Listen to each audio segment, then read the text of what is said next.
if he wanted to be traded, is there even a market for him at this point? You know, to be sensitive to LeBron, who's considered one of the greatest of all time, there isn't, and here's why, Dan. He's making $53 million. He's in his last year of his contract. He's 40 years old, and I talked to numerous teams yesterday and asked that same question. Would you give up basically the farm, and basically you'd have to give up 4 or 5 players to go get LeBron James for 1 year? And the unanimous answer was no, they wouldn't.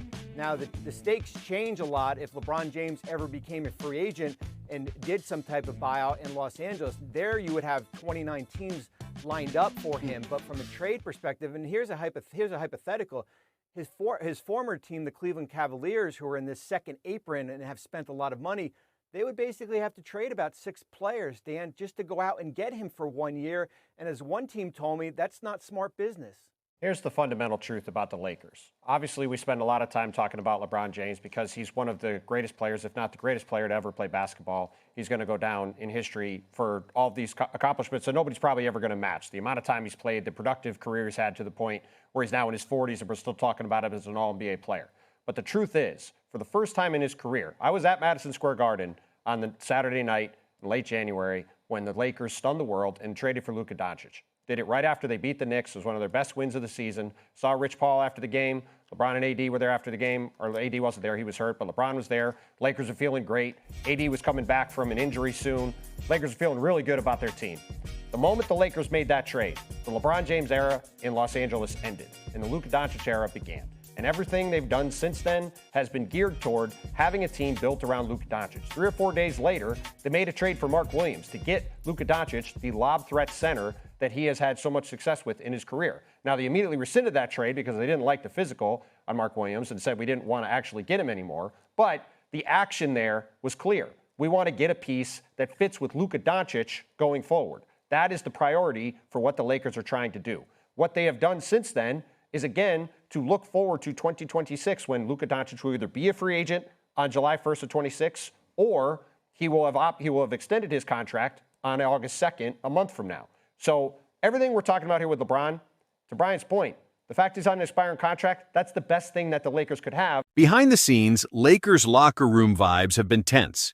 Reports say LeBron has grown frustrated with the team's 1 foot in, 1 foot out approach, trying to contend now while also planning for a rebuild. That split focus? LeBron's never been about it. And Bronny? The rookie's minutes have been inconsistent. Some games he gets the spotlight. Others, he's riding the bench. For LeBron, that's not just coaching strategy. That's a red flag. Sources close to the James family say LeBron sees New York as the perfect place for Bronny to grow into a star, under the biggest media lights in the world, surrounded by vets like Jalen Brunson. The moment word of the ultimatum leaked, the league exploded. Talk shows ran non-stop segments. Analysts screamed over each other. Former players took sides. Some said the Lakers should never bow to a player's demands, not even LeBron James. Others argued the Lakers have no choice, because if LeBron walks for nothing in free agency, the franchise loses everything: his production, his star power, and Bronny's marketability. And in New York, the streets buzzed. Fans began designing mock James number 6, Knicks jerseys. Social media lit up with dream lineups, imagining LeBron dishing alley-oops to his son under the garden lights. Inside the Lakers' front office, the debate is tearing decision-makers apart. On one side is the old guard, executives who believe the Lakers brand is bigger than any one player, who see OG Anunoby and Josh Hart as perfect fits for a tough defensive identity alongside Luka Doncic. On the other side are the LeBron loyalists, the ones who understand that stars like him don't come around often, that you never trade away the most recognizable player in the game, even at 40 years old. The arguments are heated.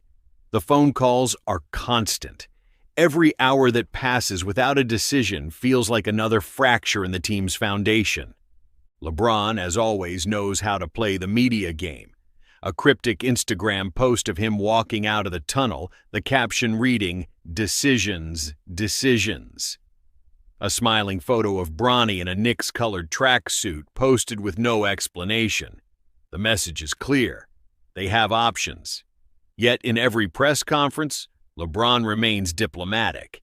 He praises the fans. He praises his teammates. But when asked about his commitment to the Lakers, he says just enough to keep everyone guessing. Bronny James, you kind of in a similar situation. What do you think his future look like? I like Bronny James, man. I went to the game when they played here. I felt bad for him because it's a lot on this shorty. I could see and see the pressure. I could see it because I got boys, man, and I could see it. And when he steps out there, they want to see the daddy. Bad. They want to see the daddy. They ain't see checking for Bronny. They want to see the daddy, and Bronny is coming. He may not get there as quick as his father arrived, Right. but he's coming. And one thing about my kids, and you guys have done the same, and I've seen this. I told my kids, you don't have to be me, man, but I need you to be the best you. That's it. You could be. That's my deal with my shorties. You can't be me. God has graced me and gifted me and just separated me and set me aside. But give me the best you. Don't half step with me. Give me the best you every day. And it's sad that when they look at that young man, they trying to see Bron, dog. Yeah. That's hard, man. That's one of a kind. And I feel bad for him in that aspect, but I think he's coming. Yep, I think it'll be fine too. The New York Knicks have been chasing a superstar for decades. They've seen names like Durant, Curry, Giannis all slip away. But LeBron James? That's the kind of name that doesn't just fill Madison Square Garden, it electrifies it. And the deal on the table? It's bold. The Knicks would receive LeBron James and Bronny James. The Lakers would get Josh Hart, OG Anunoby, and a first-round pick. On paper, it's clean. The Lakers get youth, defense, and a future draft asset. They swap an aging legend for two elite role players who fit perfectly with their new vision, building around Luka Doncic, the young star they've committed to. But to the fans, to LeBron loyalists, this is betrayal. I want to sit up here on national television. As a matter of fact, I'm going to do something I normally don't do, Wendy. I'm going to stand for this. Okay. Uh-oh. He's fired up today. And I'm going to make a proposal to LeBron James. Oh, God. To virtually guarantee him a trip to the NBA Finals, if not a championship. This is the move. Now, if LeBron James wants to put himself in position to win a championship, get traded to the New York Knicks. Center stage, Madison Square Garden, the Mecca. You see that defense? LBJ, baby, what's up? It's orange and blue skies, baby. Let me tell you something right now. I know you're a billionaire already, but damn it, that dude Dolan, no matter how bad he could be in other areas, he know how to make your money. Kevin Durant made that mistake by not coming to Madison Square Garden. He went to Barclays Center in Brooklyn.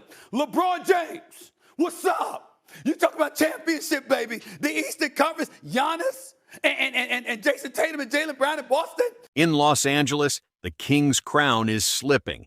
A dynasty that once promised glory now teeters on the edge of collapse. LeBron James, the man who brought the Lakers back to relevance, the man who carried purple and gold on his back, is no longer smiling in the locker room. And this time, it's not just about him. It's about family. It's about Bronny. It's about power. Because behind closed doors, the James family just sent the Lakers a message that could change the entire NBA. Trade us or lose us. The rumors started as whispers, a leaked conversation here, a cryptic social media post there. But now, the whispers have turned into sirens blaring across the league. LeBron James is no longer all in with the Lakers. He's no longer guaranteeing loyalty, and he's not alone.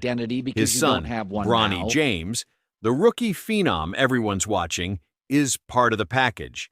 This isn't just a player making a trade request.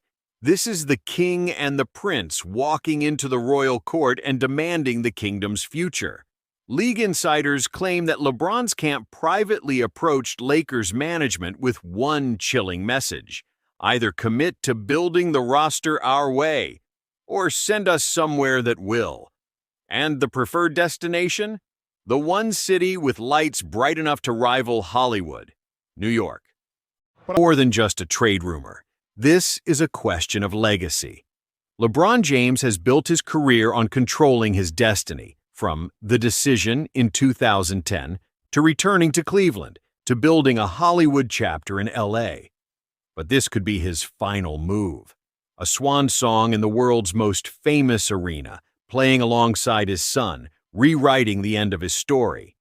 If he stays and the Lakers stumble, his final years could be defined by frustration.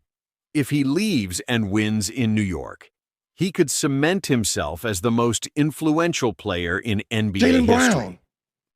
Do you know what they said about him in Summer League? He was the 3rd pick in the NBA draft.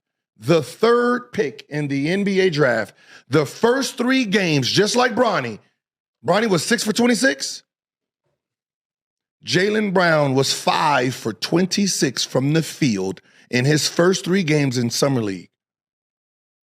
He's fine. That's a good upside. He's fine. That's a good upside. No one bashed him, and he was the 3rd pick in the NBA draft. No. Training camp is weeks away.